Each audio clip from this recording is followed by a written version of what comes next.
लोकशाहीचा बुलंद आवाज, रिपब्लिकन वार्ता महाराष्ट्र। इंदेगाव शिवारातील कालव्यात अनोळखी पुरुषाचा मृतदेह आढळल्याने खळबळ। बातमी पैठण येथून।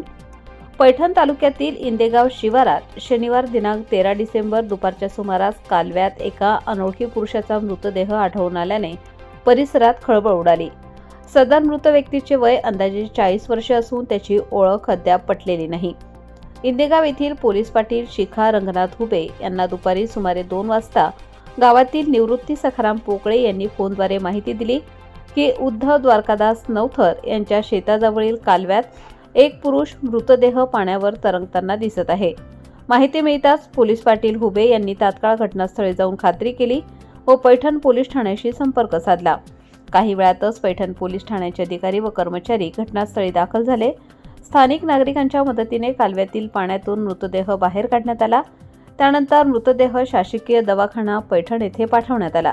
प्राथमिक तपासात सदर व्यक्तीचा मृत्यू पाण्यात बुडून झाल्याचा अंदाज व्यक्त करण्यात येत आहे। या प्रकरणी पैठण पोलीस ठाण्यात अमृत नोंद क्रमांक 70/2025 अन्वये कलम 194 BNSS अंतर्गत नोंद करण्यात आली आहे। पुढील तपास उपनिरीक्षक खाडे हे करीत आहेत।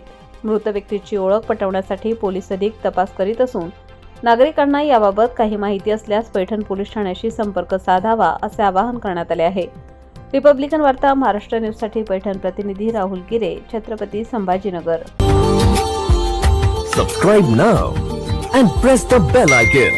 Never miss an update.